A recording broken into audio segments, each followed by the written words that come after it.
Bonjour à tous et bienvenue pour un nouvel épisode de Red Alert, l'hebdo actu jeux vidéo de l'équipe de Sœurs d'édition. Et l'équipe de Sœurs d'édition, c'est en partie Nicolas Coursier. Nico, comment vas-tu ? Ça va bien et toi ? Bonjour, Miguel Café. Bonjour à tous. Je t'ai surpris, je t'ai demandé juste avant qu'est-ce que tu allais me répondre et voilà, tu m'as surpris. Et il faudrait que j'ai une réponse toute faite comme toi à l'introduction, tu vois, qui est une sorte de ping-pong à chaque fois.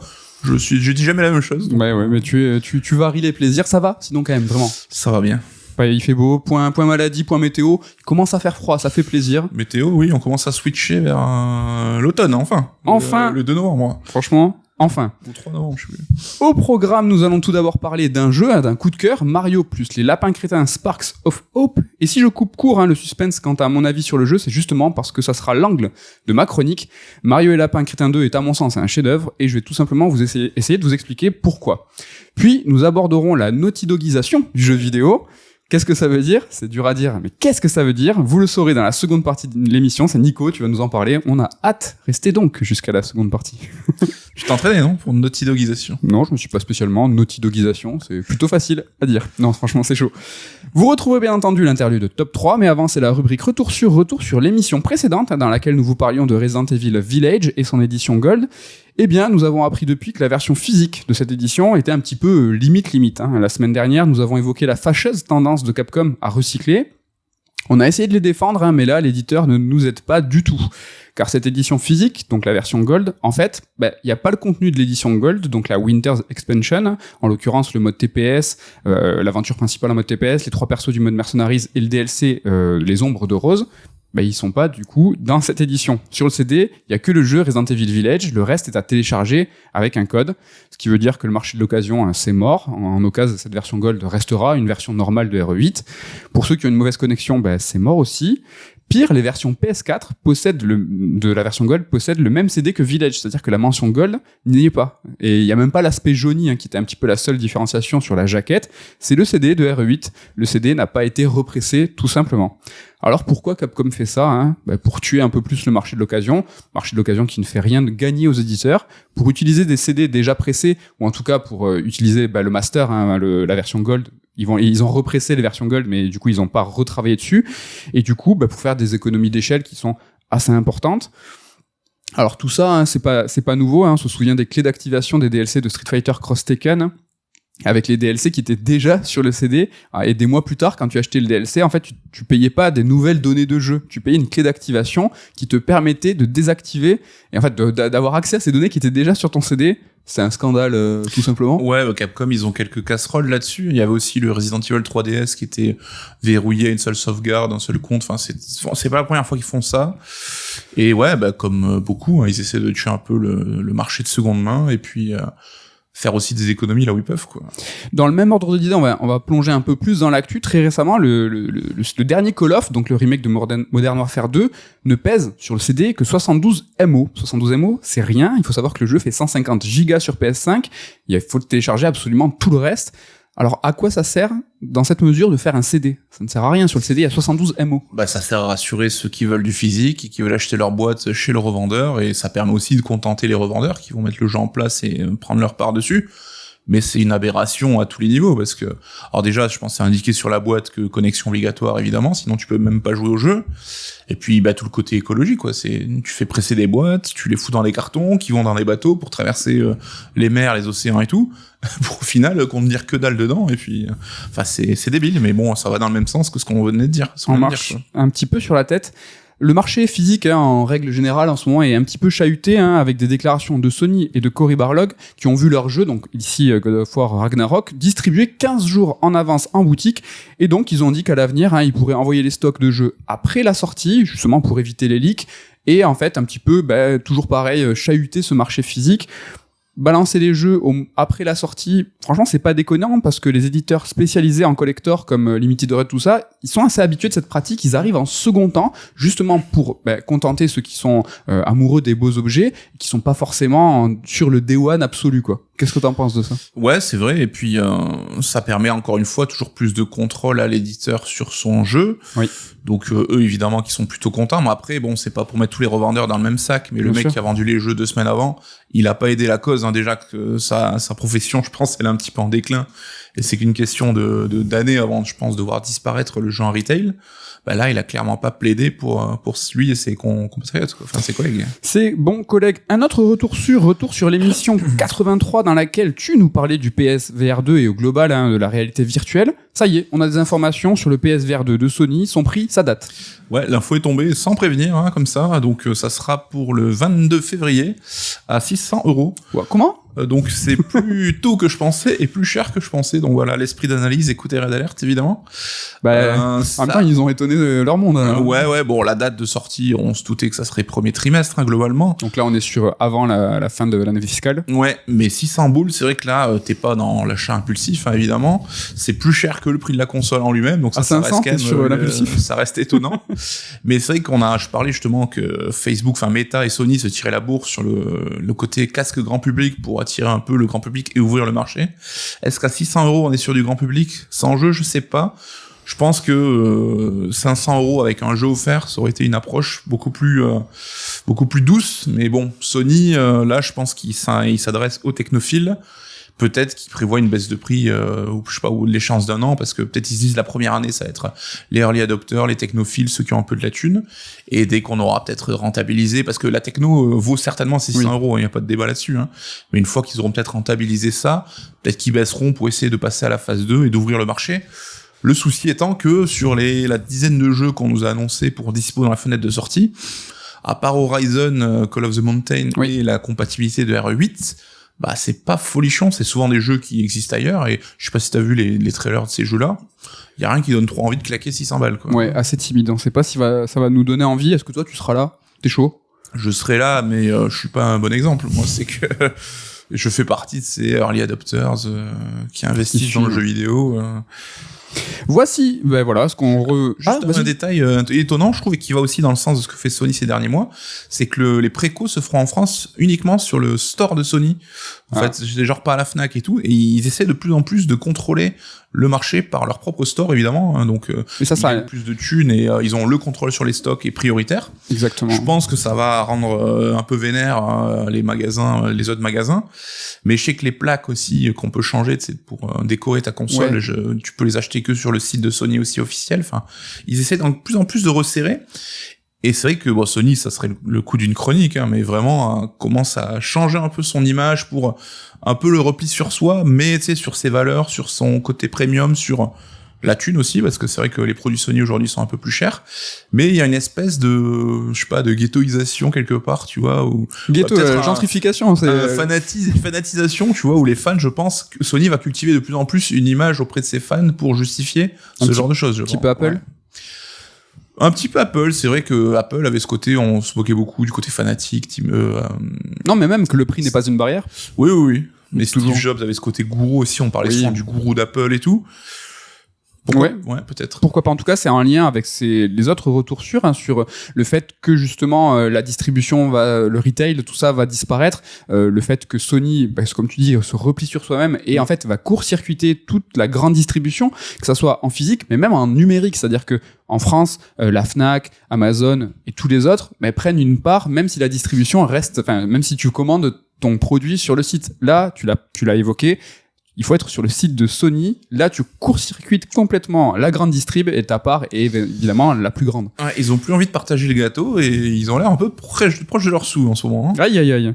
Voilà pour ces retours sur les précédentes émissions et un petit peu sur l'actu, pour le coup. Je garde le micro et je vais commencer par vous parler de Mario plus les lapins crétins Sparks of Hope. Alors, donc, pour le reste de la chronique, moi je dirais Mario et les lapins crétins 2. Donc là, je fais un double. Il n'y a pas le plus et il n'y a pas Sparks of Hope, mais c'est un petit peu compliqué à dire. Alors franchement, au début, je savais pas trop quoi dire, tant le jeu vraiment m'a étonné dans le bon sens du terme, tant il m'a vraiment sidéré par sa qualité. Alors je suis un grand fan du premier épisode, Kingdom Battle, qui est sorti en 2017, et j'ai vraiment adoré le DLC de Donkey Kong, c'est peu dire. Et même si j'étais acquis à la cause, je pensais pas être aussi charmé par ce second épisode. Il m'a vraiment étonné. J'ai des restes de toile d'araignée, de Halloween de la semaine dernière, ça me perturbe. En fait, le jeu, il est génial. Et je pourrais m'arrêter là en vous demandant de me croire sur parole et en vous suppliant d'aller y jouer. Mais bon, quitte à être là et à faire une chronique, autant en parler un peu. Ça m'arrange. tu vois. Sinon, je te dis, prends le micro, fais la chronique. Alors, je l'ai affirmé, le jeu est un chef-d'œuvre, mais essayons de voir pourquoi. Mario et les Lapins Crétins 2, c'est quoi? C'est un jeu qui est développé par Ubisoft et chapeauté par Nintendo. C'est un vrai partenariat, et ça, déjà, c'est quelque chose qui est exceptionnel en soi. Bosser avec Nintendo et avec un studio japonais, c'est en règle générale pas simple. Ils sont très exigeants, ils ont des billes très précises pour tout, surtout Nintendo. Un exemple tout bête, Mario, je sais pas si vous êtes au courant, mais il possède des bruits de pas très précis. Et c'est pas qu'il possède une banque, tu vois, de sons de bruits de pas pour quand il court. C'est-à-dire que le pied droit a un son et le pied gauche a un son. Et il faut que ça soit très coordonné quand Mario marche. C'est ce niveau de précision-là. Donc c'est pour vous dire à quel point c'est exceptionnel de bosser avec eux. Mais bon, Nintendo commence à s'ouvrir un peu et à travailler avec le reste du monde. D'ailleurs, le PDG du studio Illumination, donc c'est le studio ciné de Moi Moche et Méchant et du prochain film Mario, qui s'appelle Chris Melandrini, il est entré au conseil d'administration de Nintendo. Et ça, c'est juste complètement ouf, hein. C'est le premier gaijin, donc le premier occidental, à occuper une telle fonction. Là, on est vraiment sur quelque chose de je pense, d'incroyable. Et je pèse mes mots. Oui, et je pense que je vous en parlerai dans pas très longtemps, de cette ouverture de Nintendo un petit peu. Trop bien. Je savais même pas. Surprise. Mais bon, bosser avec Nintendo, ça reste un rêve pour tous les développeurs, je pense, hein. C'est exceptionnel à tous les niveaux et dans tous les sens du terme. Pour le défi juridique, déjà les contrats, je pense qu'ils sont verrouillés de chez verrouillés, ça doit être horrible. Et pour le défi organisationnel, hein. C'est un jeu avec 2 studios lead, déjà c'est pas commun, il y a Ubi Milan et Ubi Paris, mais en fait le support de Ubi, il est multiple, hein. Il y a Ubi Montpellier, Ubi Chengdu en Chine, Shanghai, Barcelone pour l'animation, Pune pour le QA, Bucarest pour la conformité et la localisation, et tout ça c'est sous la validation de Nintendo. C'est un gros dev de plus de 400 personnes qui sont impliquées, originaires de plusieurs cultures et de plusieurs cultures de développement, et ça dans le monde entier. Ubi est habitué à ce genre de montage, mais je pense qu'il faut continuer de dire que c'est une vraie performance. Les échanges entre les studios, c'est vraiment compliqué, éviter les leaks aujourd'hui, c'est dur. Même sur Kingdom Battle, ça avait leaké de la faute de Ubisoft. Pour le 2, c'est la faute de Nintendo. Le leak avait été fait par le site officiel de Nintendo. Donc la page produit, ça a été retiré tout de suite. Tout ça pour dire que voilà, ce montage mondial de plusieurs studios, on est habitué d'Ubisoft, mais il faut continuer à dire que vraiment c'est un truc de malade, quoi. Oui, parce qu'on voit que justement d'autres développeurs, éditeurs commencent à se rendre compte qu'eux aussi ils sont obligés d'en passer par là, parce que ton studio il peut pas grossir éternellement, donc t'es obligé d'avoir des structures à échelle à un moment un peu fini, quoi. Et on voit par exemple que Microsoft est allé débaucher Crystal Dynamics pour bosser sur son Perfect Dark. Apparemment, aux dernières nouvelles, Eidos Montréal serait recruté pour bosser sur Fable. Ouais. Et tu vois, pareil, Square Enix, Avengers, c'était Crystal Dynamics et Eidos. Bon, c'est souvent les mêmes qui sont sollicités, mais on se rend compte que voilà, Rockstar aussi maintenant fait bosser tous ses studios sur un seul projet. C'est devenu presque pas la norme, mais c'est en train de se construire et on voit que beaucoup galèrent là-dessus, alors qu'Ubi, pour le coup, ils ont vraiment une longueur d'avance sur ce sujet-là, quoi. Oui, l'outsourcing. Alors, tu parles des studios qui sont sollicités, mais tous les gros AAA ont de l'outsourcing, donc du développement en externe pour plein de trucs, hein. L'animation, ça peut être vraiment tout et n'importe quoi en Asie, en Inde. L'avantage avec Ubisoft, qui est le plus grand employeur du jeu vidéo, si tu oublies Tencent, c'est que ça reste quasiment de l'interne. C'est qu'ils ont des studios partout, en Inde, en Europe. C'est incroyable, quoi. Faut bien faire bosser tous ses employés quelque part, et ça paraît logique du coup la stratégie quand on voit ce point de vue, quoi. Quasi des studios internes, tout ça. Donc Mario et Lapin Crétin 2 a été fait avec Nintendo, mais c'est aussi un jeu Nintendo dans son gameplay, dans le cœur de ce qu'il propose. Et ça, franchement, c'est encore plus dingue, je trouve, car ce jeu aurait pu être un jeu Nintendo, développé par Nintendo, et là, j'ai tout dit. J'aurais pu dire, voilà, c'est un jeu qui est Nintendo, mais bon. Désolé pour les anglicismes qui sont à venir, mais Mario et Lapin Crétin 2 possèdent des feedbacks à la Nintendo, un sound design à la Nintendo, une UX et une UI à la Nintendo, un game feel à la Nintendo. Bon, qu'est-ce que ça veut dire tout ça? On va parler un petit peu français. C'est-à-dire que c'est un banger. C'est un banger pour moi. Les feedbacks, donc c'est tous les retours visuels, sonores qui sont liés à nos interactions. Le sound design, c'est tous les sons hors musique, hein, donc. Mais celui Nintendo, il est très particulier, hein. Les sons sont très ronds, très réconfortants, très satisfaisants même, hein. Pensez au menu de la Wii, hein, si ça peut vous aider à l'imaginer. L'UX et l'UI, c'est l'interface utilisateur et l'expérience utilisateur. Et le game feel, en fait, c'est la somme de tout ça. Et toutes ces spécificités qui sont chez Nintendo, unique et très reconnaissable. Et ce qui est exceptionnel, c'est que Mario et Lapin Crétin 2 les alignent tous. Aussi, et ça c'est pas négligeable aussi non plus, c'est que les jeux Nintendo sont des jeux qui sont magnifiques avec des animations qui sont incroyables. C'est aussi le cas de Mario et Lapin Crétin 2. Et pour la petite histoire, hein, À l'époque de Kingdom Battle, quand ils ont présenté à Miyamoto le jeu, ils ont eu 3 semaines et demie pour faire un prototype. Et Miyamoto a tout de suite dit, mais où est-ce que vous avez chopé les modèles de Mario et Luigi et les animations? Ils ont dit, non, on a tout fait from scratch. Et Miyamoto a tombé les dents, il a dit, Nani, sérieux, c'est vous qui avez ça? Ce qui a contribué au gain de confiance, vu les mecs et l'engagement qu'ils avaient, quoi. Je pense qu'ils ont pas dû trop dormir pendant 3 semaines. Mais je pense qu'ils ont eu peur. Au début, ils ont dit, mais vous avez chopé où les assets? On l'a fait nous-mêmes. Comment ça? Où est le service juridique? Non mais du coup Miyamoto il c'était pas du tout là-dessus, c'est qu'il a halluciné de la qualité en fait et la précision des animations de Mario et Luigi. Les jeux Nintendo, c'est aussi des jeux qui sont très propres, sans bug. C'est le cas de Mario et Lapin Crétin 2. Disons plus ou moins. La Switch est un petit peu à terre, on va dire. Hein. Les temps de chargement sont longs et fréquents. Ils sont présents avant chaque combat, à chaque fois que tu vas dans le menu, à chaque fois que tu changes d'environnement, à chaque fois que tu vas dans une maison même. On n'a plus l'habitude. Hein. Il y a aussi des chutes de framerate quand le jeu est docké. Alors moi j'ai quasiment joué que sur docké. J'ai un peu fait un petit peu en portable, j'ai eu aucun problème. Bon, tout ça c'est rien de très grave, mais ça pourrait être un petit peu plus optimisé. Mais est-ce seulement possible sur Switch, hein? Je suis un peu mauvaise langue, mais je la sens vraiment pas à terre, mais essoufflée en tout cas. Ça vaut ce que ça vaut, hein, mais quand on avait vu la première vidéo, Jason Schreier, qui sait plein de trucs dans l'industrie, avait dit, mais vous croyez vraiment que ce jeu il tourne sur la Switch classique en voyant le rendu? Donc bon, on sait tous que a priori les plans ont changé et qu'une Switch Pro améliorée était dans les cartons avant peut-être d'être annulée ou repoussée ou améliorée. Mais peut-être qu'effectivement ils sont heurtés à des soucis d'optimisation. Hein. Ils ont dû downgrade sur une console moins puissante alors qu'ils avaient fait un truc. Non, on n'en sait rien. Mais le jeu est vraiment magnifique. Donc voilà, pour le premier point qui est remarquable du jeu, hein, Mario et Lapin Crétin 2 est au niveau d'un jeu first party développé en interne par Nintendo. Et ça, franchement, c'est pas rien. Des jeux mettant en scène Mario, hein, ou les personnages Zelda ou Nintendo qui sont pas développés en interne, c'est pas fréquent. Alors on peut citer Zelda Oracle of Ages and Seasons. Il y a Minish Cap aussi. Alors ça c'était Capcom. C'est pas les meilleurs Zelda. Il y a eu Mario Oops, donc le basket, qui était Square Enix. Pas spécialement ouf, mais j'avoue, j'y ai pas joué. Les Mario Golf développés par Camelot. Alors on dit pas du mal de Camelot, hein, donc, mais bon, ils ont plutôt bonne réputation. Le Mario Kart Arcade GP, ça c'était Namco. C'était plutôt pas mal. On y a joué au Japon.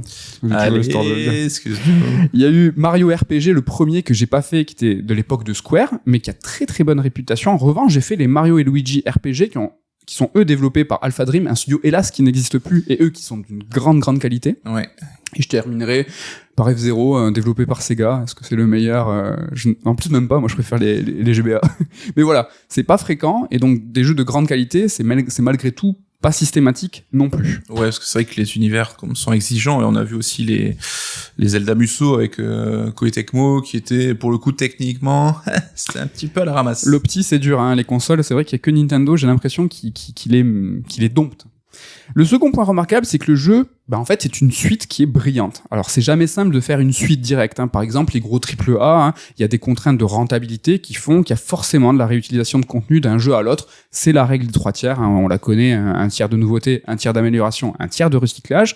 Mais des jeux qui osent bousculer une formule entre 2 épisodes, c'est quand même pas commun.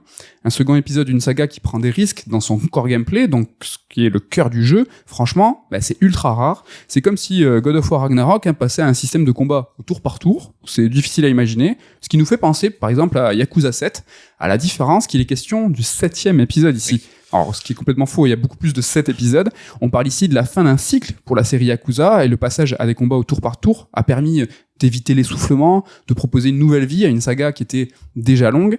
La différence avec Mario et Lapin Crétin 2, c'est que le bouleversement arrive dès le second épisode, et franchement, j'ai envie de dire quel culot.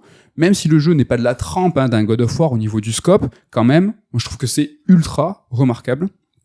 D'ailleurs, on sent, alors ça je pense car j'en sais rien, qu'ils ont vraiment été challengés par Nintendo, ou du moins qu'ils se sont mis la pression pour présenter une suite digne de ce nom, et prouver à Nintendo qu'ils avaient encore des choses à dire et des choses à faire avec cette licence.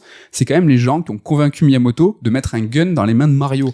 Donc ça reste incroyable, hein, même si c'est un gun qui fait des piou-piou de l'espace et pas des armes classiques. Hein. Ouais. Mais bon, on se rappelle la passion du créateur, hein, l'E3 qui avait les larmes aux yeux quand on présentait son jeu. Je pense que c'est vraiment cette passion communicative qui a pu permettre tout ça aussi, quoi. Il est carrément habité. Donc ce changement drastique, c'est l'évolution des combats qui passent du tour par tour sur damier à quelque chose de plus ouvert, de plus action. Alors à présent, lors de chaque tour, on peut bouger nos personnages librement dans un espace donné. dans une zone, et ça, le nombre de fois que tu veux avant d'attaquer. Il n'y a pas une jauge de mouvement, d'endurance, de quoi que ce soit. Tu fais ce que tu veux. Okay. C'est juste que au moment où tu vas attaquer, là, tu pourras plus rien faire. D'accord. Mais tu peux faire tout ce que tu veux avant. Le truc qui est brillant, c'est qu'ils n'ont pas ouvert le gameplay pour faire joli ou pour céder à une mode. Hein.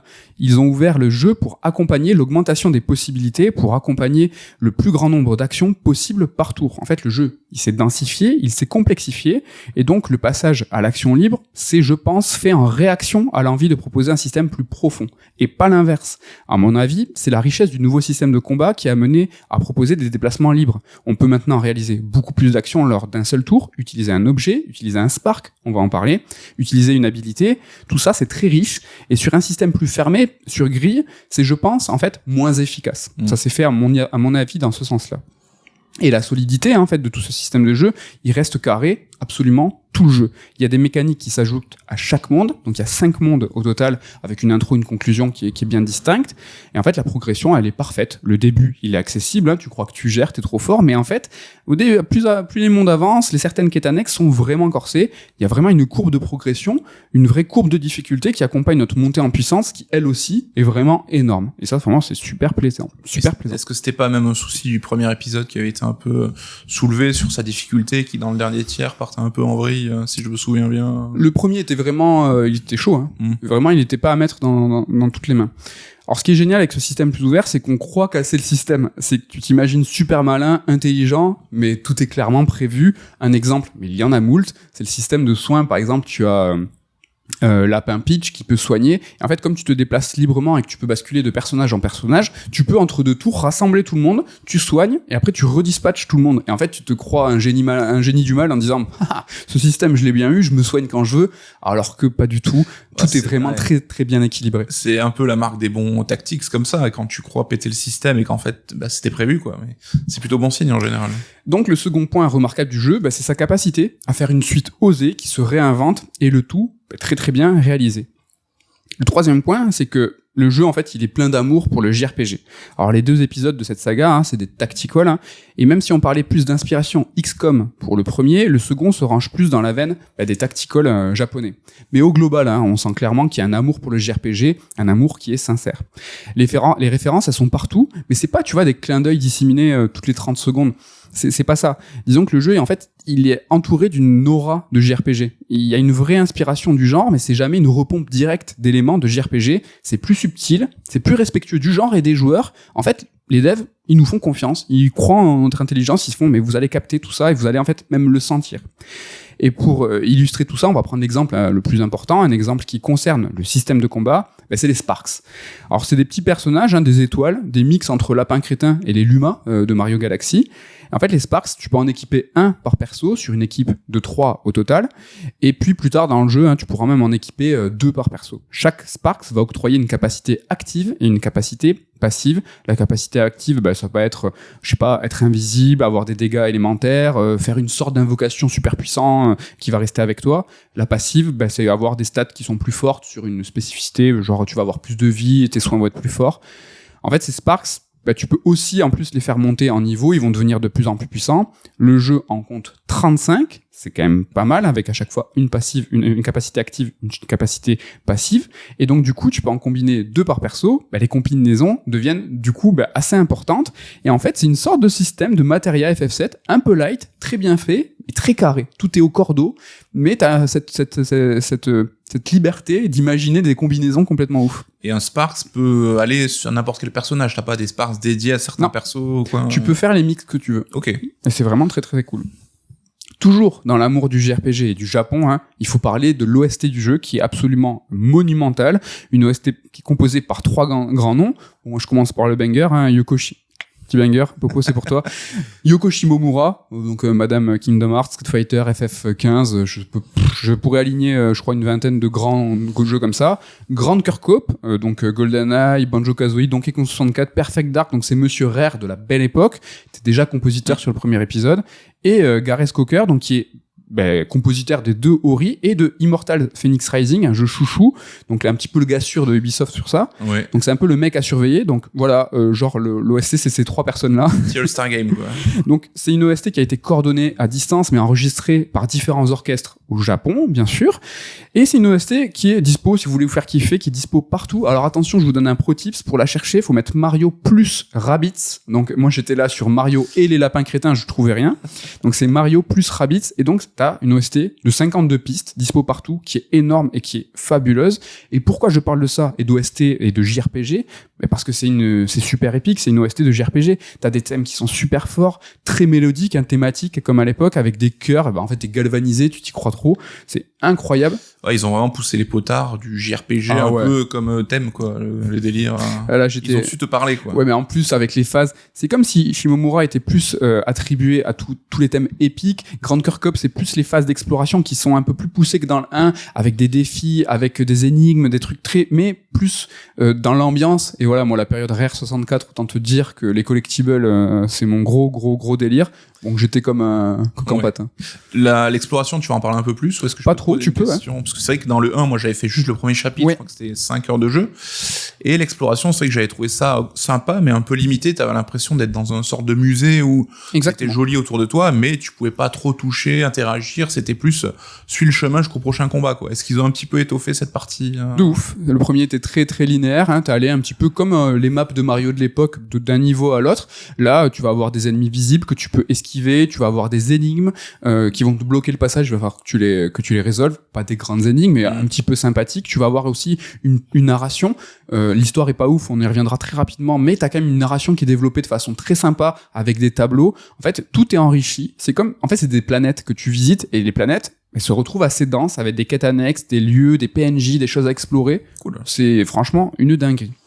On reste un petit peu sur le son, le sound design, il est lui aussi, on parlait des OST, très JRPG, le sound design est aussi très référencé JRPG, en fait le tout va donner une tonalité très années 90, mais c'est ambiant en fait, tu t'en rends pas forcément compte, mais c'est ultra efficace, très évocateur et très nostalgique.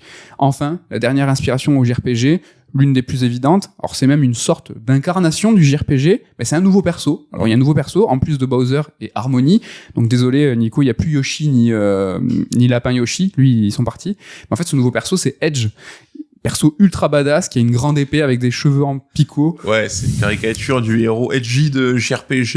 Edgy, il s'appelle Edge, mon gars. Voilà. Donc voilà, c'est un peu Nomura style. Un peu Cloud Lapin, quoi. Ils avaient pas les droits, ils avaient Nintendo, on peut pas tout avoir. Donc voilà, c'est le dernier point, l'un des points notables du jeu. Il est important, le perso, ou... Ouais, de ouf. Enfin, oui, il est assez important. Donc, un autre point qui est important, au-delà du fait que là, j'ai parlé de l'amour du RPG, c'est que c'est un jeu qui est très moderne. Alors, il est très complet pour ce qui est de l'équilibrage de la difficulté, mais tu peux aussi tout configurer très précisément. Tu peux même, en fait, te rendre invincible si t'as pas envie de te prendre la tête. Du coup, tu peux casser complètement le jeu, avoir une expérience très personnelle, ou tu peux choisir de suivre les recommandations du studio avec 3 modes de difficulté pré-réglés, et en fait, proposer quelque chose de très personnalisable. Comme ça, pour moi, je vous en ai déjà parlé, mais c'est clairement le futur. Je pense qu'à l'avenir, on pourra même, comme dans un DVD, choisir de sauter cette planète, aller voir la cinématique de fin du jeu. À mon sens, on va dans cette direction. Et là, le jeu va aussi dans cette direction. Moi, je trouve que c'est très, très moderne. Ouais, c'est vrai que l'option de devenir invincible pour pouvoir surmonter n'importe quel obstacle, ça devient de plus en plus fréquent. Ouais. Par exemple, dans Tunic, c'est le cas, une option que tout le monde ne connaît pas, mais si tu fouilles, tu peux être... Ouais, et il y avait un autre jeu aussi dont j'ai oublié. Céleste, il y a plein de jeux. Ouais. Mais c'est vrai que oui, tu peux dire, il y a des gens qui sont bloqués dans un jeu et qui verront jamais peut-être l'autre partie, la partie manquante, parce qu'ils n'arrivent pas à passer un moment, et tu te dis, attends, c'est quand même dommage, ça m'intéresse, l'histoire m'intéresse, j'ai payé le jeu, pourquoi je serais bloqué? Et là, tu peux même, par exemple, si t'es pas convaincu parce que les devs te proposent avec leurs 3 niveaux, t'as un 4e niveau de difficulté personnalisable, où là, tu peux très précisément, avec plusieurs facteurs, dire, le niveau d'attaque des ennemis, c'est cool aussi. C'est ultra précis. Un autre truc génial, c'est qu'en fait, il y a du contenu pour tous les profils de joueurs. Perso, moi, j'ai terminé le jeu en 20 heures, mais je vais m'y plonger à 200% pour le finir, justement, à 100%. Je pense qu'il y a encore, pour ma part, 10 heures de jeu pour vraiment le platine. Il y a beaucoup de collectibles, c'est blindé de contenu. Il y a une grande richesse, une grande profondeur de jeu, ce qui donne, en fait, du contenu pour absolument tous les profils. On peut tous s'y retrouver, et ça aussi, je trouve que c'est vraiment quelque chose qui est moderne. Enfin, et ça c'est un dernier point de la modernité, c'est que le jeu, je le trouve équilibré. Il ne cède pas à la tendance, de faire un jeu qui est long pour faire long. Le jeu, il est même plus court que le premier. Alors, on pourrait se poser la question, est-ce qu'ils en gardent pour les 3 DLC à venir? On sait qu'il y a même un DLC Rayman. Bon, perso, j'ai envie de croire qu'ils ont voulu faire un jeu équilibré. Ce qui est le cas actuellement, le jeu est extrêmement équilibré, il n'y a pas de lassitude, il y a que 6 boss qui sont vraiment des moments forts du jeu. Moi je trouve ça c'est aussi un aspect que je classe dans la catégorie moderne, c'est-à-dire que c'est pas long pour être long, quoi. Ouais, du moment qu'il est bien rythmé, c'est ça qui importe, quoi. C'est vrai qu'ils auraient pu céder à la tentation de rajouter une map de plus, 5 heures de plus, mais bon, si ça porte préjudice au jeu au final, c'est pas une bonne idée, quoi. Avant de conclure, j'aimerais faire un petit point avec toi, Nico, c'est pourquoi, en sensation, j'ai l'impression que ça prend pas tant que ça. Le jeu il est sorti la semaine dernière. J'ai pas l'impression, en fait, que ce Mario Lapin Crétin 2, en fait, a convaincu, en tout cas la presse. Je pense il y a une certaine forme d'unanimité. Il a été loué, reconnu pour sa qualité. Après, au niveau des ventes, il est sorti la semaine dernière, il y a que FIFA devant lui, donc il a l'air de marcher. Le premier est un succès de vente. Donc en fait, tout est coordonné pour dire que le jeu est exceptionnel, on en parle, mais j'ai pas l'impression. Est-ce que t'as l'impression aussi que c'est un petit peu comme ça déjà dilué? Ouais, mais c'est vrai que c'est toujours lié à nos bulles de filtrage et compagnie, hein. Mais c'est vrai que de mon point de vue, j'ai l'impression que le jeu, sans dire qu'il passe inaperçu, mais que il a pas trop fait l'actu. Après, c'est vrai que là, ça reste des hypothèses, mais c'est un jeu qui vise évidemment une cible plus familiale, comme un jeu Nintendo traditionnel. Donc peut-être qu'il est moins prisé des joueurs un peu plus gamers et tout, surtout que les Lapins Crétins, c'est devenu une marque très enfantine aujourd'hui. Ubisoft le décline énormément là-dessus. Après, il y a aussi l'option, Nintendo, ils savent faire des longs sellers et je pense qu'ils vont supporter le jeu sur le long terme aussi pour pouvoir, peut-être qu'il va se vendre pendant encore 6 mois, 1 an et qu'il sera toujours présent dans les tops. Peut-être pas numéro 1, mais peut-être bien placé. Mais c'est vrai que j'espère aussi parce que de ce que tu me dis, j'ai l'impression qu'il pourrait très bien être dans un trio pour les potentiels GOTY de l'année sans que ça choque qui que ce soit, quoi. J'espère qu'il sera dans les grands jeux de Noël, en tout cas dans les jeux qui seront vendus à Noël pour le grand public et même pour les, entre guillemets, gamers. Je vous ai quand même montré qu'il est fait absolument pour tout le monde. En conclusion, je dirais que le jeu, il est brillant dans son application, il est ambitieux dans sa proposition. C'est aussi un jeu qui est drôle, avec une VF qui est parfaite, des doublages en français qui sont hilarants. Franchement, c'est à mourir de rire. Alors certes, le jeu, il propose pas une histoire de ouf, c'est une histoire qui est accessoire, mais franchement, est-ce important? Est-ce que les scénarios des Mario sont de qualité? Je sais pas, on s'en fiche un peu. C'est peut-être le seul truc qui manquerait pour qu'il soit absolument un joyeux de la couronne, s'il avait en plus un scénario à la FF Tactics, je sais pas. C'est un jeu, en tout cas, avec beaucoup de sincérité, beaucoup d'amour. Tu as parlé tout à l'heure de Davide Soliani, en fait, le creative director des 2 jeux, qui a pleuré à l'E3 2017. Et en fait, cette émotion, franchement, après avoir fait les 2 jeux, et écouté quand même pas mal d'interviews, franchement, j'y crois. Franchement, j'y crois de ouf. Pour moi, en plus, c'est un jeu qui est calibré. J'ai l'impression qu'il a été imaginé pour moi. C'est un hommage au JRPG avec des collectibles à la N64, avec des pourcentages de complétion et, en fait, différentes versions, différentes formes du tactical. Le premier était un petit peu XCOM, là c'est plus JRPG, mais avec aussi cette envie de montrer plus de dynamisme, plus de modernité.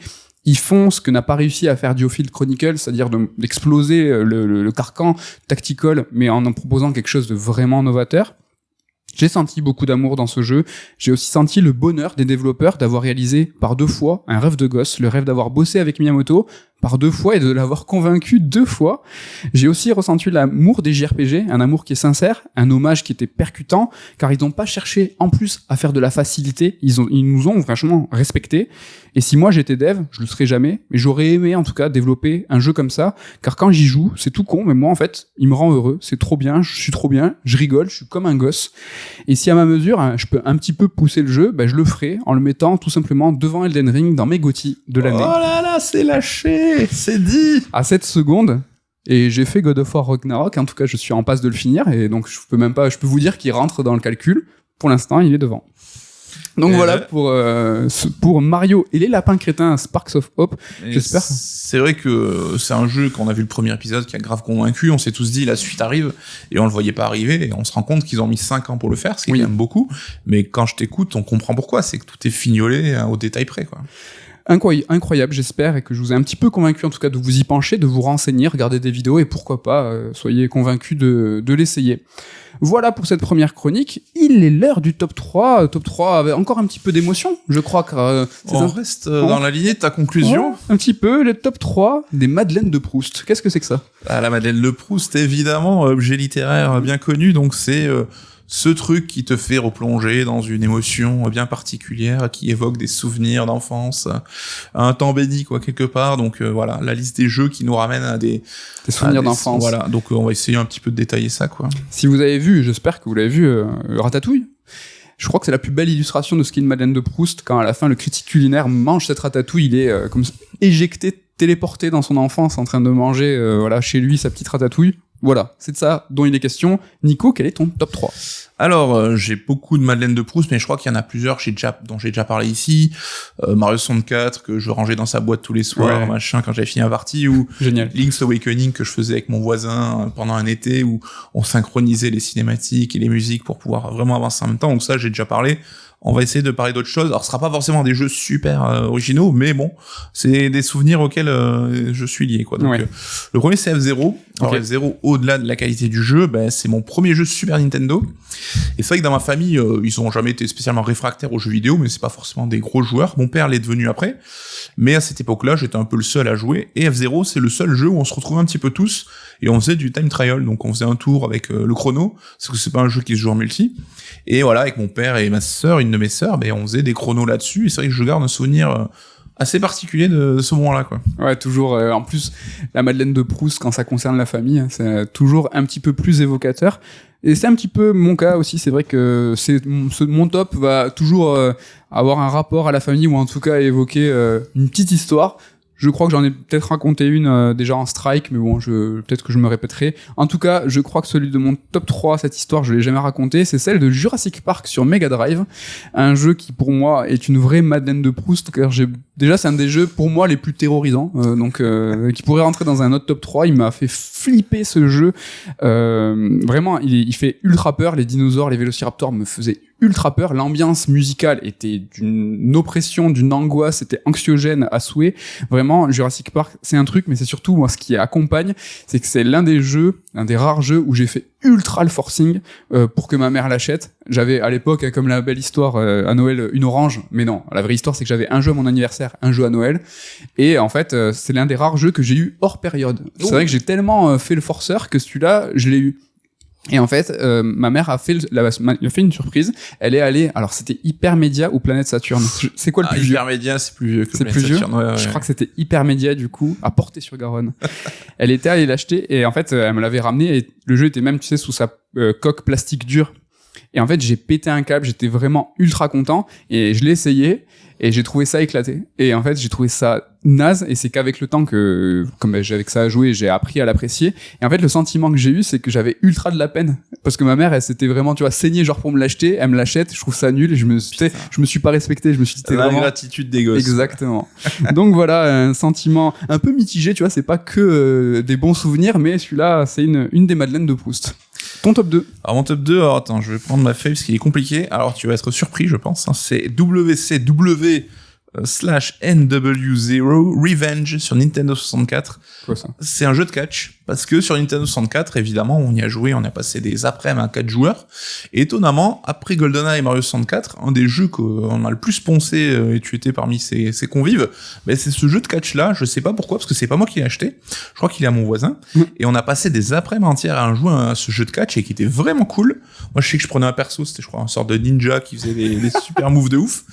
Et j'ai jamais acheté de jeu de catch de ma vie. J'en ai jamais eu d'autres plus tard. Je suis pas spécialement un fan de catch moi-même. Mais je pense qu'après GoldenEye et Mario 64, c'est vraiment le jeu que j'ai le plus poncé en après-midi avec les potes sur 64. Et donc là-dessus, c'est vraiment des après-midi et des après-midi qui me reviennent en tête. Et on y a joué des années à ce jeu, quoi. Sur 64, je suis mauvaise langue, mais vous avez pas beaucoup de jeux de baston non plus. Et c'est vrai c'était peut-être le palliatif. C'était le palliatif. Mais après, c'est des bars quand même, les jeux de catch. Ouais, puis tu joues à 4, tu vas chercher des chaises dans le public, bam, pour démonter tes potes. Battle Royale. C'est rigolo. C'est vrai que c'était le BR avant l'heure. Mais bien sûr. Mais même le terme. C'est vrai, c'est vrai. C'est la base. Mon top 2, voilà, c'est la base aussi de mon amour sur le JRPG. Et là, en plus, c'est vraiment le hasard, hein. J'ai parlé de Mario Lapin Crétin 2, mais c'est l'amour du tactics. C'est Shining Force 1 et Shining Force 2. Peut-être, alors grâce à mon voisin Clovis, que je salue toujours, c'est grâce à lui que j'ai pu jouer à tous les jeux import, les FF, les premiers Dracoué, genre j'étais un vrai alors que je savais même pas ce que je faisais. Le sensei. C'est lui qui m'a vraiment initié à tout ça. Mais Shining Force 1 et 2, c'est les premiers jeux que j'ai eu moi, tu vois, avec ma cartouche. Et en fait, donc j'avais adoré Shining Force 1, je le ponçais, je levelais déjà à l'époque, je savais pas ce que c'était. En fait, je restais sur les mêmes maps à sécher pour être surpuissant, donc nul. T'as pas changé ou j'ai pas changé, 30 ans plus tard. Et Shining Force 2, je m'en souviens, j'étais en 6ème et c'est l'un des premiers jeux en fait qui m'a hanté. Et vraiment, je me souviens au collège, dans les préfabriqués, ou mal chauffés, où t'as froid, je me souviens que j'écoutais rien à ce que la prof racontait. Et en fait, je pensais qu'à ma partie, à ce soir, qu'est-ce que je vais faire, comment je vais commencer cette map tactics et tout. Et voilà, Shining Force, ces deux jeux m'ont hanté. Et quand j'y pense, c'est aussi cette période du voilà, fin de la primaire, début du collège. Ouais, avec le trajet de retour qui est toujours le plus long du monde parce que t'as qu'une envie, c'est d'être chez toi. Donc le bus, tu t'as l'impression qu'il avance pas. Et le début, voilà, de tout cet amour pour le JRPG, c'est ça, c'est Shining Force. Donc vous avez vu beaucoup de Sega et de Mega Drive. Ah, j'avoue, mais ça ne m'étonne pas. Ton top 1. Écoute, je vais dans ton sillage. Le premier jeu que j'ai eu de ma vie, moi, mon jeu perso, c'est Tortue Ninja sur NES. Aïe aïe aïe. J'avais déjà découvert la NES chez mes cousins, donc je l'ai pas eu à la sortie, donc j'avais déjà joué à d'autres jeux, je sais plus exactement quoi. Mais Tortue Ninja, c'est le premier jeu que j'ai eu de ma vie, d'autant qu'à l'époque j'étais un ouf des tortues. Donc ça a tout collé, quoi. Donc après, bon, j'ai compris plus tard que j'avais l'un des jeux les plus pétages de câbles de l'histoire, avec ce fameux monde sous-marin qui nous a tant fait trimer, mais bon, j'arrivais à passer malgré tout. C'est toi qui m'as raconté ou c'est Ken, il y a un speedrunner qui fait ce niveau. Ouais, c'est dans la compile Konami qui vient de sortir, où tu peux voir le jeu joué par quelqu'un, en fait, et donc tu peux prendre le contrôle quand tu veux, et j'ai regardé le niveau joué par cette personne.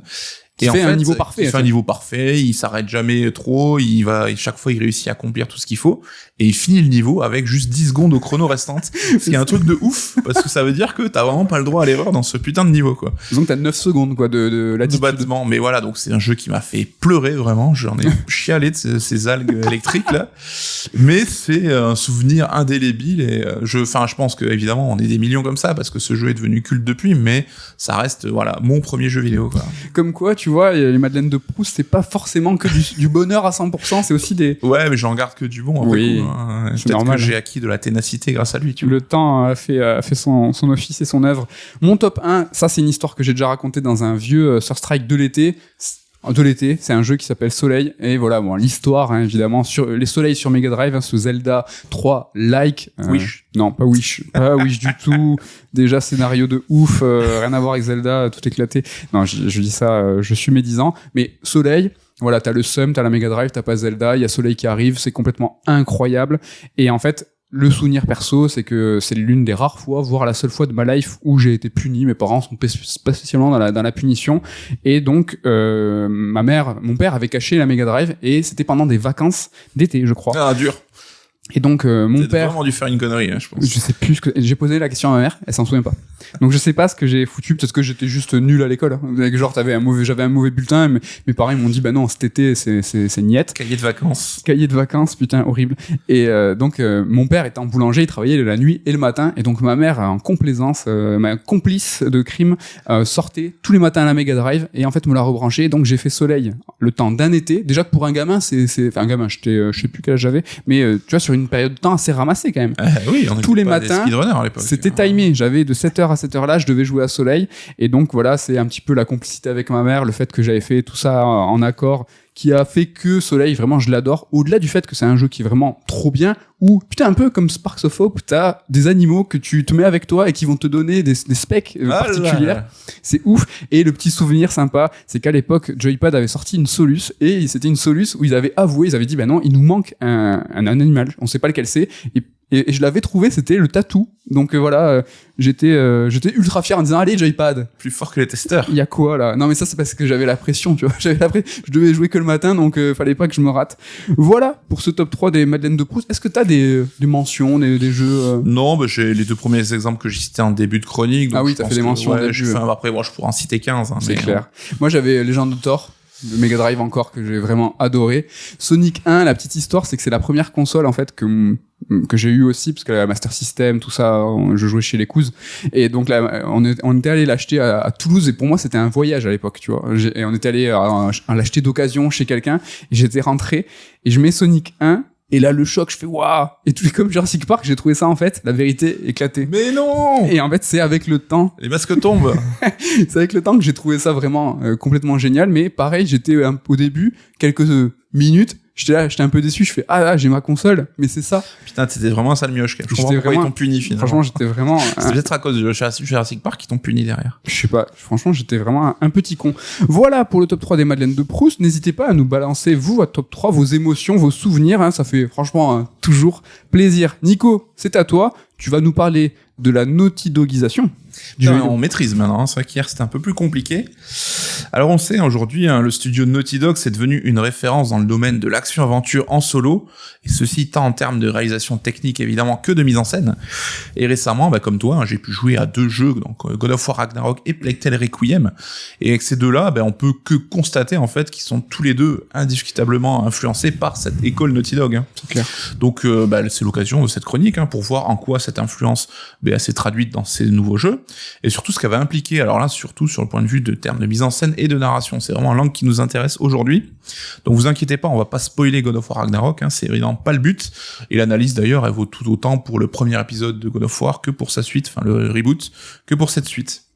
Donc déjà c'est quoi un peu cette école Naughty Dog? On va aller vite, je suis pas là pour refaire toute l'histoire. Donc le studio a été fondé en 84, mais voilà, son style un petit peu moderne, celui dont on parle aujourd'hui, il s'est vraiment forgé avec le temps avant de devenir une véritable marque de fabrique. Donc c'est notamment la sortie du premier épisode d'Uncharted que ce style s'est un peu concrétisé. Et en interne, ça correspondait au passage de relais en fait des fondateurs, donc Gavin et Rubin, à la double présidence de Christophe Balestra et d'Evan Wells. Donc là, qui est née cette seconde époque Naughty Dog, même ça dépend comment tu classes un petit peu ça. Oui. Donc qu'est-ce qui définit un petit peu cette mise en scène à mon sens? Donc on peut résumer ça à 3 points. Oui. Tu me diras si t'es d'accord. On a d'abord les séquences blockbuster, très spectaculaires comme on connaît. On a enfin ensuite les phases de narration à travers un duo de personnages en fait qui évoluent en parallèle durant les séquences de jeu, au sein même des séquences de jeu. Et enfin, on a le resserrement des enjeux et de la caméra vraiment à hauteur d'homme. Oui. Donc là, on va voir un petit peu ces 3 points plus en détail et voir l'influence que ça a pu avoir sur le reste de la production. Donc d'abord, l'aspect un petit peu blockbuster, c'est pas forcément celui qui est le plus intéressant en termes de narration. On a tous en tête, je pense, des séquences d'Uncharted où il faut s'enfuir pour échapper à une mort un petit peu certaine. Tu nous le fais pas là, non, exactement. Donc il y a la séquence par exemple de la moto d'Uncharted 4, je pense que tu t'en rappelles. Clac. Ou bien celle du manoir en flammes du 3e épisode qu'on a un petit peu quitté en catastrophe, quoi. Donc ici on retrouve une approche qui est un petit peu typique du jeu vidéo de l'époque, qui souhaitait vraiment en mettre plein la vue, comme on pouvait le retrouver dans tous les Call of Duty chaque année. T'avais tes grosses séquences un peu qui explosent tout. Là, l'idée, ça consiste tout simplement en fait à faire réaliser aux joueurs la concrétisation du danger en fait qui le guette, donc de matérialiser ça de manière vraiment pragmatique, et tout en lui faisant réaliser que le personnage qu'il incarne, il est en train de vivre des situations qui sont exceptionnelles. C'est pas Joe le plombier qui se lève à aller faire son travail comme Mario tous les matins. Là, on est vraiment sur une dimension un petit peu unique. Évidemment, d'autres jeux ont suivi cette approche, parfois juste en saupoudrant ces moments un petit peu blockbuster, juste avec parcimonie dans une aventure qui a pas grand chose à voir. Par exemple, Assassin's Creed Rogue, l'épisode que j'ai fait il y a pas longtemps, un moment où on te demande de fuir une ville qui est au bord de la destruction. Lisbonne. Une séquence qui est vraiment super spécifique là-dessus. Ouais. Il y a encore aussi le récent Gotham Knights dont je parlais la semaine dernière, qui met en scène aussi une poursuite en moto qui vraiment reprend ses codes à la Uncharted. Vraiment, ça learn sur ce genre de séquence-là. Ouais, injecter du spectaculaire, quoi. Exactement, avec ce côté très scripté et tout. Et donc, on a cette fameuse interjection. Tu parlais de Nathan Drake, le fameux no, et qui est devenu emblématique de ce genre de séquence, et même une signature qu'on va retrouver comme autant de références explicites. Je sais pas si tu te rappelles, dans le film Uncharted, t'as la petite ref no. Dans Plague Tale Requiem aussi, t'as un petit moment quand elle tombe, elle fait non. Donc vraiment... Dans Plague Tale, tu sens même qu'ils se retiennent, quoi. Ils auraient pu le faire plein de fois et ils le mettent une fois. C'est devenu vraiment le petit clin d'œil pour dire c'est bon les gars, on l'a vu. Voilà, c'est pour vous qu'on fait ça, quoi. Et donc dans Plague Tale Requiem, on trouve justement de très nombreuses séquences à la Uncharted. Oui. Donc là, il faut dire que le jeu enseigne une menace qui est assez grandiose, donc ces fameuses vagues de rats qu'on voit dans les trailers et qui sont super impressionnantes. Et là, l'idée, comme je l'ai expliqué, c'est d'apporter à la menace en fait une forme concrète et tangible. Les rats, on sait tous ce que c'est, on a tous ce côté un petit peu répulsif vis-à-vis de la bestiole, et ça permet évidemment de provoquer ce sentiment d'urgence chez le joueur, et une urgence qui va être vraiment le fil rouge du jeu, de l'aventure. Donc j'en dis pas trop là-dessus, mais t'as toujours ce sentiment qu'il faut toujours avancer, quoi. Ces séquences, en tout cas, elles ont un enjeu technique qui est assez important, parce que il faut évidemment pouvoir être capable d'indiquer au joueur où il doit se diriger de manière super fluide et de la façon la plus efficace possible pour que le joueur, lui, puisse quand même apprécier la séquence, mais aussi prendre des décisions pour s'orienter et ne pas rompre le flow, parce que je sais pas ce que t'en penses, mais recommencer ce genre de séquence en boucle, c'est un petit peu une défaite d'un point de vue ludique et émotionnel, quoi. Ah non, il faut, l'objectif pour les développeurs et les studios, c'est que cette séquence, on la réussisse du premier coup. Il faut que ça reste spectaculaire et qu'on soit pas dans du die and retry. C'est vraiment, comme tu dis, un échec. Sinon, là, tu commenceras à voir un petit peu les ficelles, les routines, et ça gâche un petit peu l'expérience. Donc, cette complexité de régler qui est vraiment pas évidente, quoi. Parlons maintenant un petit peu des fameux duos et ces discussions, donc les fameux seconds personnages qui vont accompagner le héros pendant les phases de jeu, ça c'est assez important. Donc là encore, une formule qui a été popularisée par Naughty Dog et qui est quand même plus discrète que les moments blockbuster dont on vient de se parler, mais qui est bien plus importante à mon sens. Donc là, on parle bien de l'apport d'un binôme qui va accompagner le joueur et qui permet de faire la conversation. Donc là, ainsi accompagné, en fait, t'as pas besoin d'attendre forcément d'avoir une scène cinématique pour faire évoluer ta narration et pour accomplir le développement des personnages. Donc là, ça te permet d'avoir un développement des persos qui est beaucoup plus important, parce qu'évidemment, les phases de jeu sont plus longues que les phases de cinématique en général. Donc on se souvient même que dès Jak and Dexter, en fait, Naughty Dog mettait en scène un duo de personnages un petit peu dynamiques. Alors c'était pas une nouveauté, notamment dans les autres jeux de plateforme, parce qu'on avait par exemple Banjo-Kazooie qui faisait aussi ça. Mais Naughty Dog, je pense, avait déjà compris le potentiel de cette idée, parce que dès Jak 2, donc le second épisode, t'as Dexter qui était déjà le côté compagnon bavard, rigolo et tout. On voyait que son compagnon Jack, on le dotait de paroles, ce qui n'était pas le cas dans le premier épisode. Donc toi qui est un fan de la saga, comment tu ressentais ça? Est-ce que ça t'avait fait bizarre déjà ce passage à la parole de Jack? C'était bizarre. Après c'était bizarre parce que c'était accompagné du fait que Jak 2 était inspiré de GTA, donc t'avais tout de suite un petit peu l'aspect de ça y est, ça c'est plus mature, on est des adultes maintenant, on parle. Mais en fait ce que je trouve intéressant, c'est que Naughty Dog a toujours eu cette envie de pallier à quelque chose. Et on peut même remonter là, je pense, à Jak 1 et même Crash Bandicoot, c'est-à-dire qu'on est un personnage principal qui ne parle pas et tu vas avoir quelqu'un qui est à côté de toi et qui va parler à ta place. C'était le cas d'un Crash avec le masque Aku Aku qui lui s'exprimait, et en fait il palliait du fait que t'as ta mascotte qui ne parle pas, je vais pallier à ça en mettant un petit personnage. Jack, ils étaient partis de ce même postulat avec Dexter qui va parler à ta place. Ils ont pallié, et en fait pas Jak 2, ils ont fait parler Jack, et là ils ont pallié au fait que finalement on a deux personnages. Tu l'as dit, ça va agrémenter la narration, mais ça va aussi combler le vide. C'est-à-dire que dans ces jeux de l'époque où finalement il se passe rien entre les moments d'action, là, autant qu'il se passe rien, autant alimenter un petit peu, tu vois, tout le narratif, l'épaisseur des personnages et tout. Et juste, je rebondis sur Plague Tale parce que là j'ai remonté jusqu'à Crash. Alors je sais pas si c'est réel, tu vois, si nous on surinterprète, mais dans Plague Tale, t'as aussi des séquences à la Crash avec une caméra inversée où en fait t'as le duo de personnages qui vient vers toi avec. Et donc est-ce que c'est un hommage aussi à Naughty Dog plus antérieur, ou est-ce que c'est nous qui hallucinons quoi? En tout cas, cette technique a connu son essor avec Uncharted, et d'ailleurs, je sais pas si tu te souviens, mais dès le premier épisode, on voyait Nathan accompagné par Sully, donc pouvoir discuter, et du coup, on se retrouvait avec Sully qui faisait les mêmes cabrioles que Nathan, et on a trouvé toujours ça un peu bizarre, parce que Sully, pour le dire poliment, il est un peu plus âgé quand même que Nathan, donc c'est toujours un peu étrange ce côté acrobate. Mais ça, ils en ont pris conscience, parce que ça soit dans God of War ou dans Plague, maintenant, il y a toujours des justificatifs, en tout cas dans le God of War Ragnarok, ils y pensent, et chaque personnage, en fait, qui t'accompagne trouvera son chemin de façon logique par rapport à ses capacités. C'est quand même très très bien fait. C'est vrai. Donc avec le temps, cette méthode est assez étoffée. Donc à chaque fois, tu l'as dit, on change de personnage en fonction de la situation, en fonction de l'idée ou de l'émotion que le développeur tout simplement va souhaiter transmettre.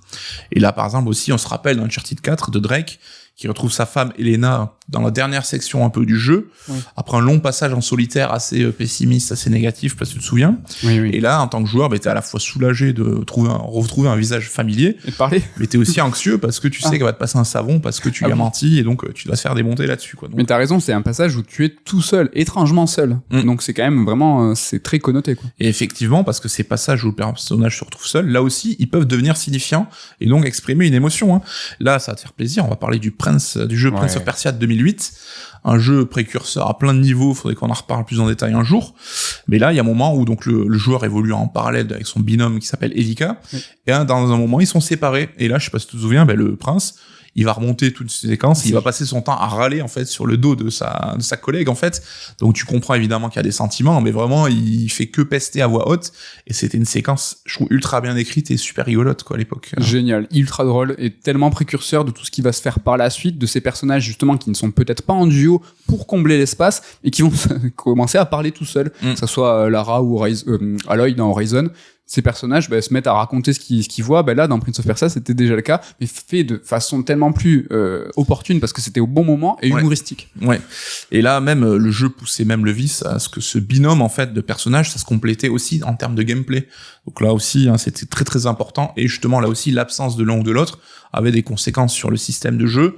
Mais j'en dis pas plus, mais c'était assez brillant, je trouve. Donc revenons un petit peu sur Plague Tale et God of War, donc qui ont chacun su apporter un petit peu leur pierre à l'édifice pour twister un peu cette formule-là et coller davantage avec leurs propres objectifs. Donc notamment dans Plague Tale, c'est plus qu'un duo de personnages finalement qu'on incarne, c'est souvent un trio de héros qui sera mis en scène. Et tout ça pour une bonne raison finalement, c'est que Amicia et Hugo, donc le frère et la sœur, les héros du jeu, ils sont souvent assimilés à un seul personnage. Donc en termes tout bête, c'est que dans les séquences de jeu, par exemple, quand tu appuies sur le bouton pour escalader un mur, Amicia, elle va soulever son frère avant de le suivre derrière, ou bien quand les deux héros se tiennent la main là-dessus, ils se dirigent en fait comme un seul homme. Donc c'est vraiment comme si c'était un personnage unique, et ça permet de matérialiser un petit peu le lien qui les unit en tant que frère et sœur.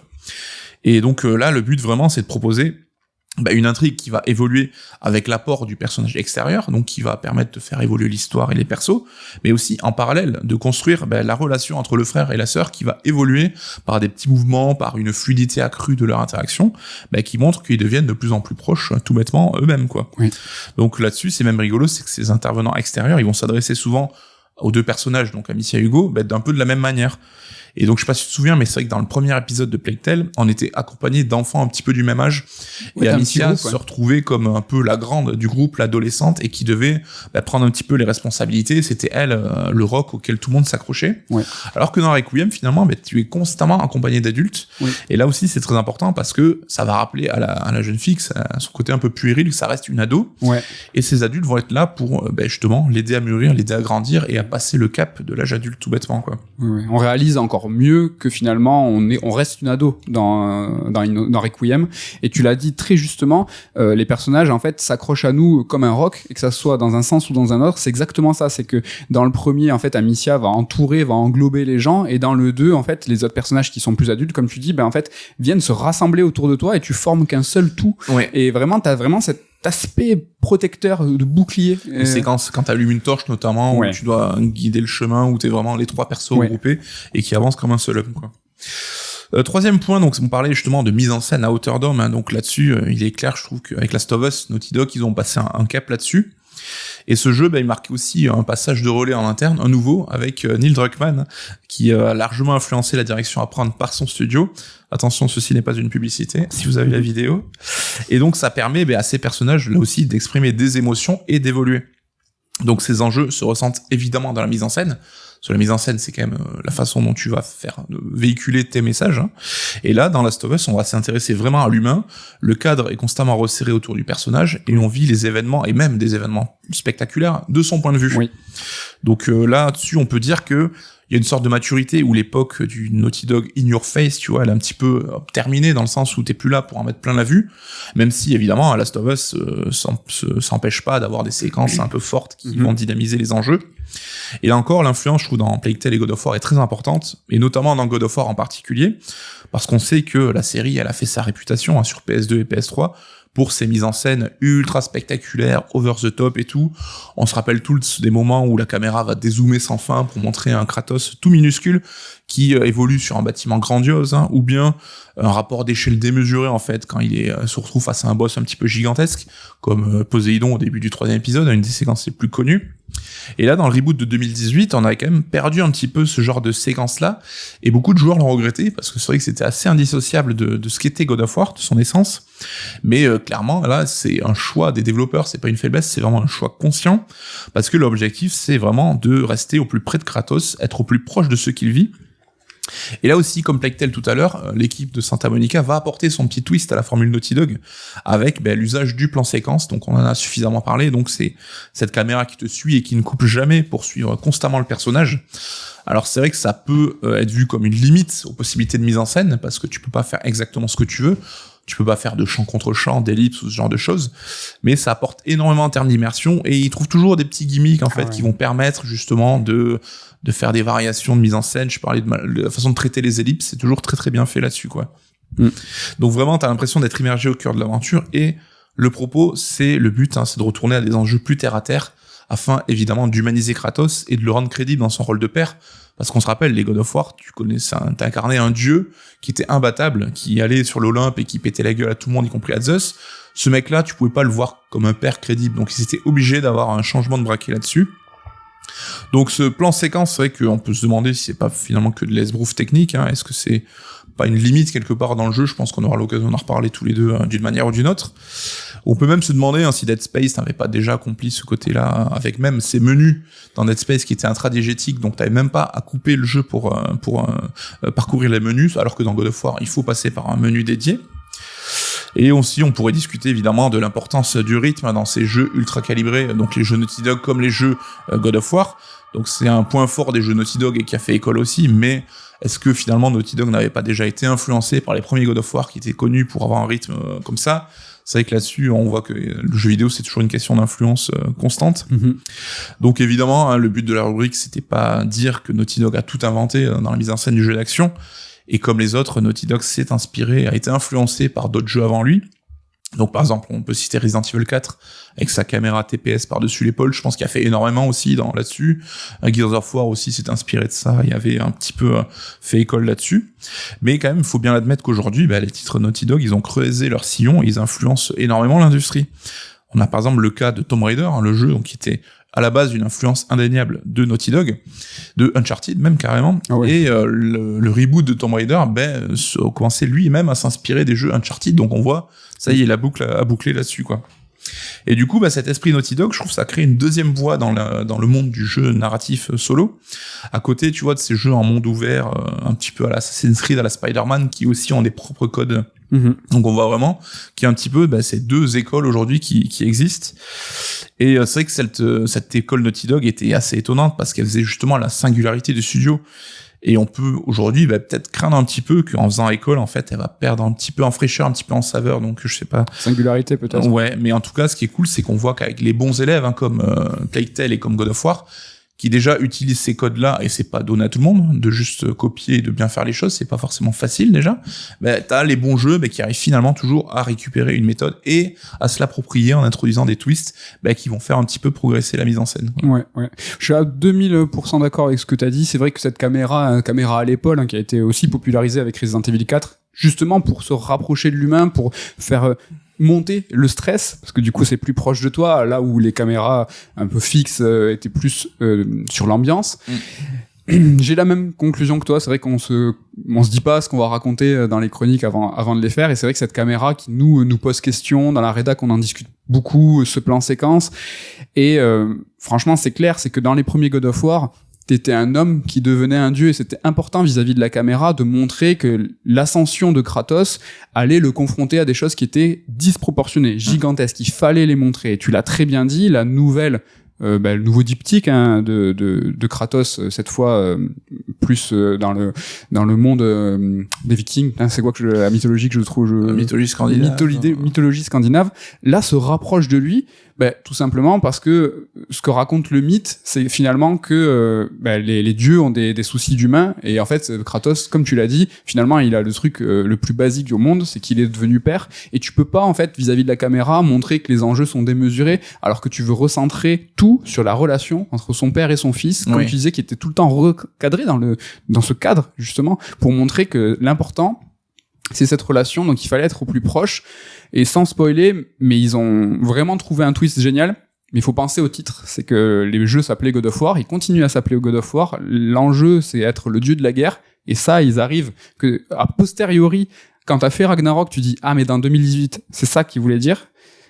Et en fait, dans le nouveau, il y a tout un rapport à ce dieu de la guerre. Qui est le dieu de la guerre? Pourquoi? Qu'est-ce que c'est? Et ce rapport à la caméra, je le trouve vraiment très bien fait et ultra intelligent. Ouais, c'est vrai que bon, alors j'ai envie de parler de God of War évidemment, parce qu'on est dessus et qu'on n'a pas eu trop l'occasion d'en discuter pour l'instant. Mais même le traitement des mythologies entre les deux époques de la saga, je trouve là aussi renseigne énormément sur leurs ambitions.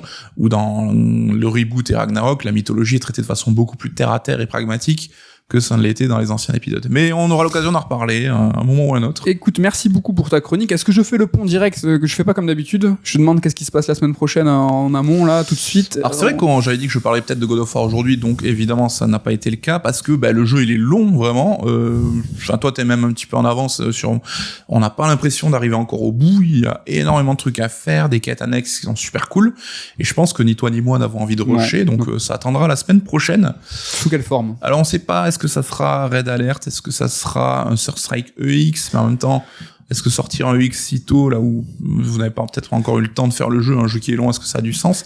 Peut-être les deux? Peut-être les deux. Pour rappel, hein, le EX, c'est notre format où voilà, on spoil du début à la fin, on essaye d'analyser l'ensemble du jeu, d'un jeu récent. Mais il y aurait de quoi dire, quoi. C'est vrai que le jeu, il sort la semaine prochaine et vous proposez un EX, c'est-à-dire qu'il va analyser les 40 heures de jeu alors que personne ne l'aura fait, c'est peut-être un peu dommage. Je pense qu'on peut faire les deux. Goupiller ça, à voir. Et je pense qu'on peut trouver suffisamment d'angles pour pas avoir à se télescoper là-dessus, quoi. Donc, restez avec nous, on verra bien. Revenez à la semaine prochaine. Donc là, on a bousculé nos habitudes, on vous a annoncé ce qui allait se passer. Tu n'as rien dit, toi. Si c'est EX, on sera tous les deux. Et si c'est pas EX, je sais pas. Je sais pas du tout, là. On peut faire, double dose. Sujet. Je sais pas. On verra. Il faut revenir. L'occasion de vous remercier. Du coup, restez parce que c'est quand même là, on vous remercie. Merci pour votre fidélité. N'hésitez pas à nous suivre, quelle que soit la plateforme sur laquelle vous nous écoutez. Oui. En audio, Deezer, Spotify, Google Podcast, tout. En vidéo, Spotify et YouTube. Merci à l'équipe, à Ken, à Damien et à Ludo. Merci à tous. Merci à toi. Merci à toi. Et à la semaine prochaine. Bye.